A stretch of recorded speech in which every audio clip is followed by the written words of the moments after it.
Romance of Sui and Tang Dynasties Chapter 17. They arrive.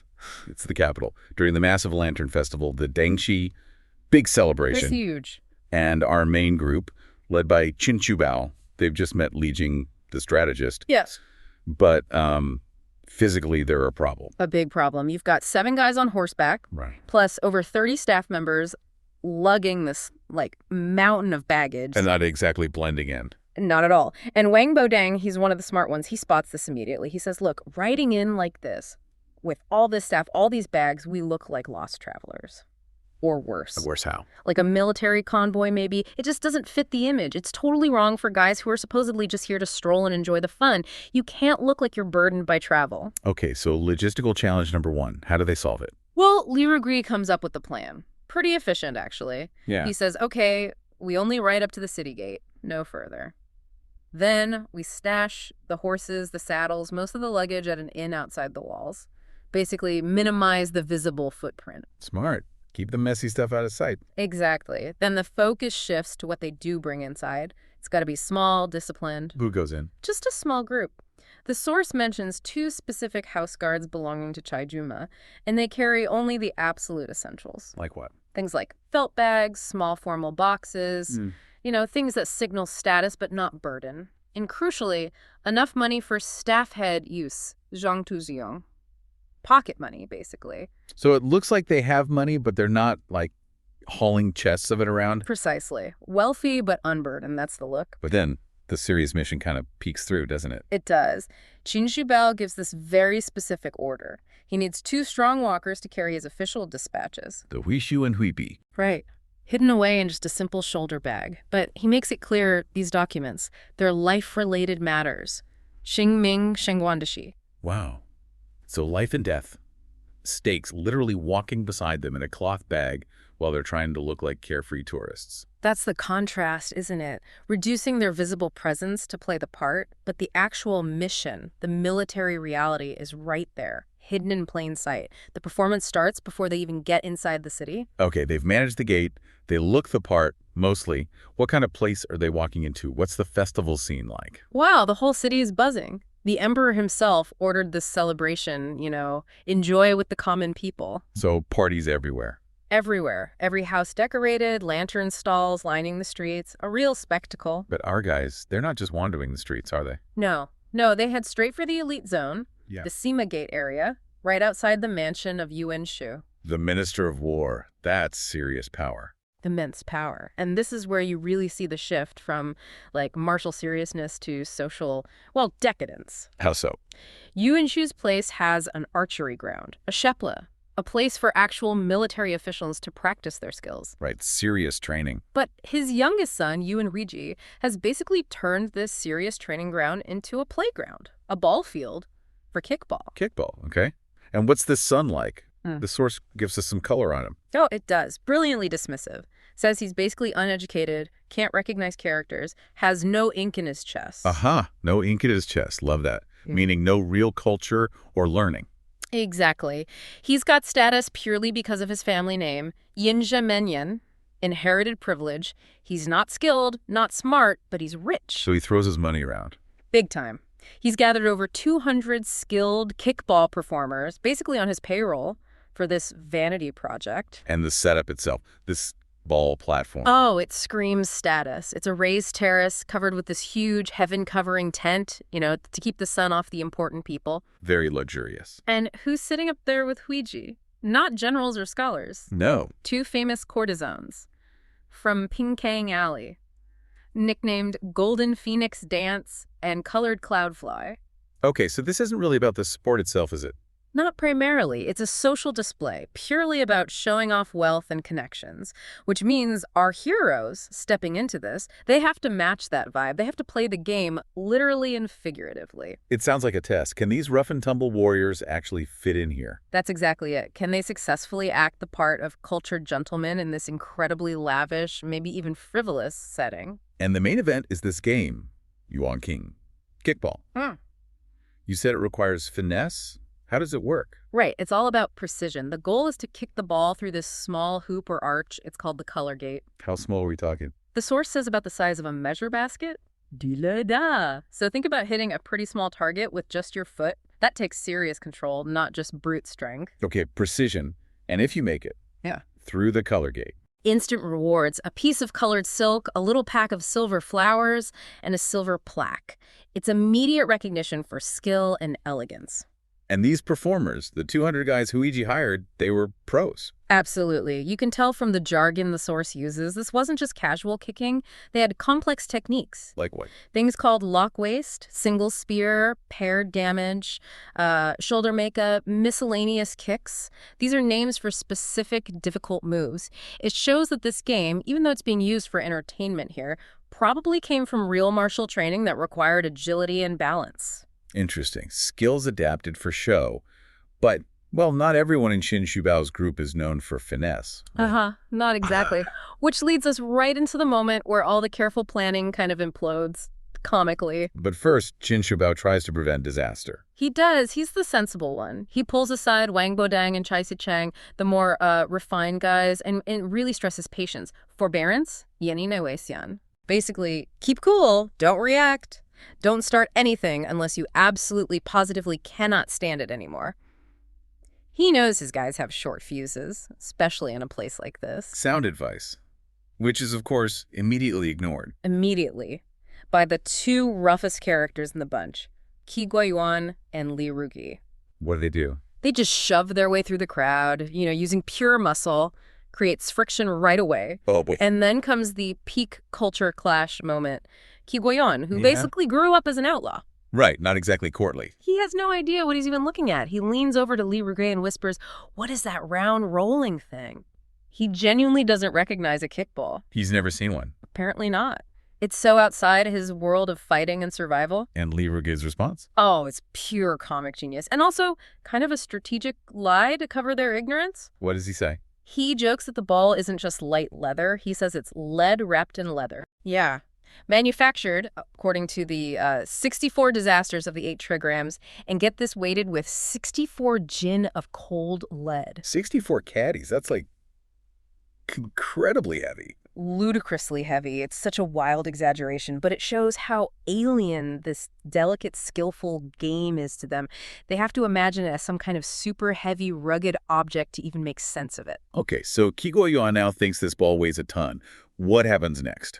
Well, predictably, the performers nearby overhear this ridiculous description, and they're probably amused, maybe a bit annoyed, so they challenge Qi Guoyuan, "Go on, give it a kick if you think you know so much." Oh dear, he thinks it's made of lead. Exactly. So he figures he needs maximum power, all his strength, untrained brute force. This isn't going to end well. It's catastrophic. He takes a run-up, uses, and the source says, all his power, Yongjin Pingshan Qili, and just kicks the ball. It doesn't just miss the color gate, it goes straight up, way up, into the sky, into the clouds. King Tianyun! The wind catches it, and it's gone. Lost forever. He could get into oblivion. He literally destroyed the equipment with sheer misplaced force, the exact opposite of the finesse required. What's the reaction? The performers must have been furious. Oh, livid. That ball was their tool, their capital for earning money at this event. They just lost it.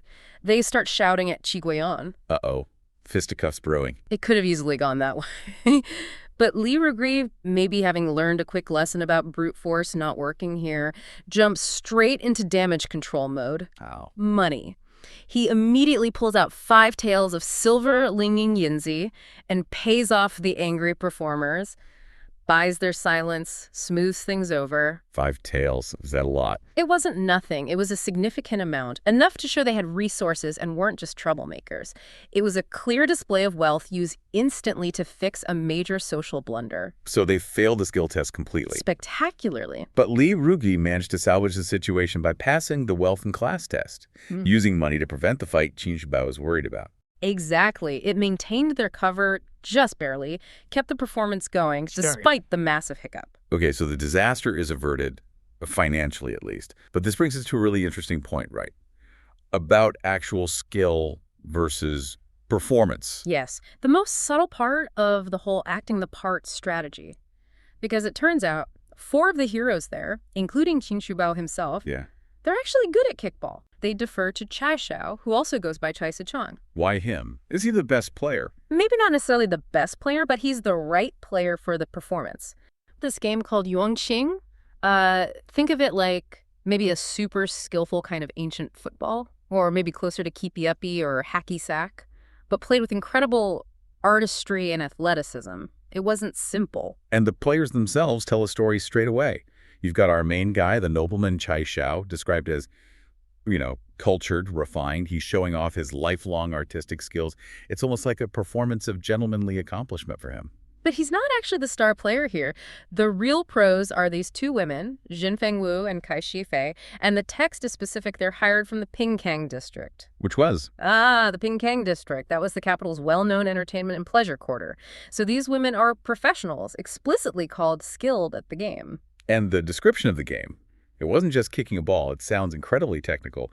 They mentioned using the shoulder, different kicks, intricate stuff. Oh, totally. Performance art, like you said. Chai Xiao does some moves, but the women are the spectacle. They're pulling off moves with names like, "Ooh, bright pearl on Buddha's head." Wow. And inverted knee, showing lightness. But here's where it gets really interesting, culturally speaking. Wow, so? Well, you have these women performing these incredibly demanding physical actions, right? Requires amazing strength, balance, control. But the description also makes sure to mention their floating sleeves and, get this, half-exposed, tiny golden lotuses. The bound feet reference. Exactly. So even as they're demonstrating peak athletic skill, the description focuses on their adherence to the era's elite and, frankly, crippling beauty standards for women. It's this visual clash. That is a fascinating tension. Professional athletes, essentially constrained by these really restrictive ideals, skill and social status all tangled up. A huge paradox. And it leads right into the rewards, which makes you wonder, how did this system of patronage work? What did it actually mean for performers like them? Well, the money seems pretty serious. Qin Shubao pays the two women 20 ounces of silver and 4 pieces of colored silk. That sounds like a lot for a couple of hours play. It's a very significant sum. It tells you that even if these professional entertainers came from a socially marginalized area, their skills were highly valued commercially by the aristocracy. There was a real market for this talent. And it wasn't just the players getting paid. He also rewards the observers. The two guys basically hired to watch and critique the game. They get 5 ounces of silver and 2 gold fans each. It shows the value placed not just on the performance itself, but on informed appreciation and critique of it. A whole structured economy around this entertainment. So, okay, we've had this very controlled, private display of skill and wealth. Strict rules, clear patronage. Then they leave this private space and walk out onto the street. What hits them? Oh, the shift is immediate. Night and day, you go from that focused, structured environment to just sensory overload. The relative quiet of the game is gone, replaced by gongs, drums, noise everywhere, and light.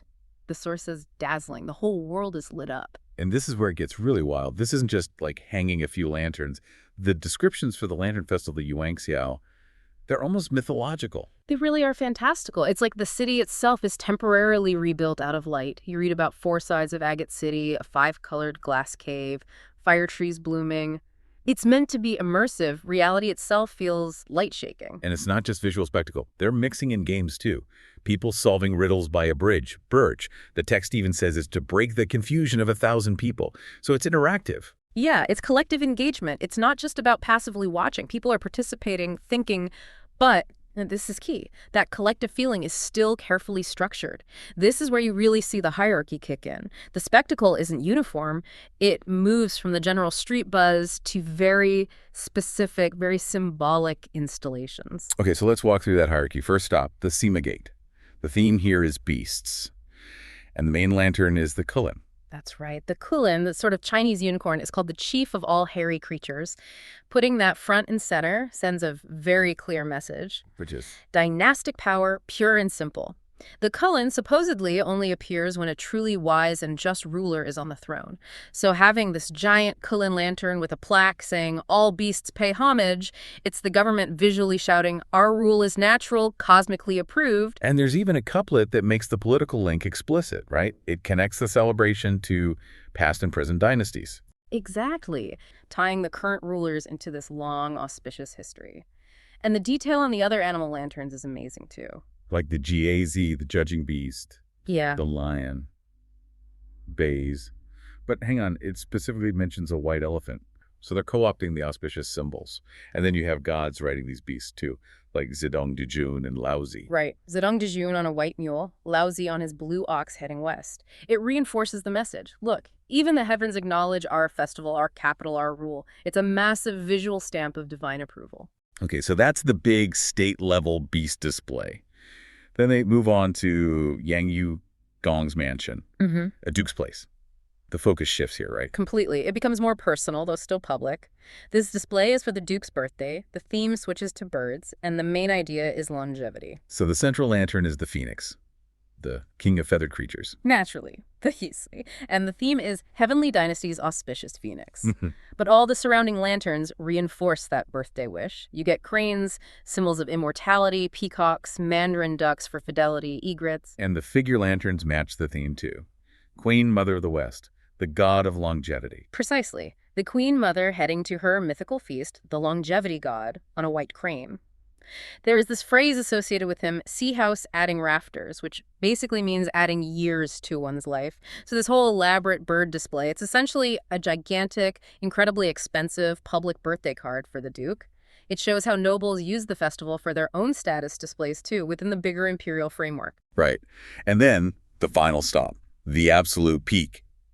The imperial display at Wufenglu. Ah, yes. Now we're talking top tier. Security ramps up instantly, 500 forbidden palace guards, 2 powerful eunuchs overseeing things. You're getting close to the emperor's power here. And the materials. Yeah. This is what blows my mind. It wasn't paper or silk like the others. It was made from overseas rare incense and palace treasures. What does building a lantern out of incense and jewels even mean? It means limitless wealth and absolute power. It's a statement. These aren't common materials. They require vast resources, trade networks, the kind of stuff only the state controls.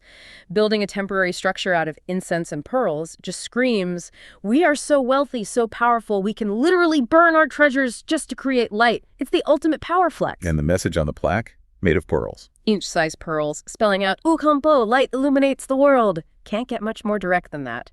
The emperor's brilliance, his rule, lighting up everything. So how did people react to all this, especially, say, someone who wasn't used to the capital? The text mentions the group, particularly the rougher character, Qiong. It was probably his first time seeing anything like it. And he was just completely mesmerized. Apparently, they were running back and forth between tea houses and pubs, just soaking it all in, didn't want to leave the city, had to be basically forced out when the festival ended. It really speaks to the sheer power of that kind of coordinated, overwhelming spectacle, designed to captivate.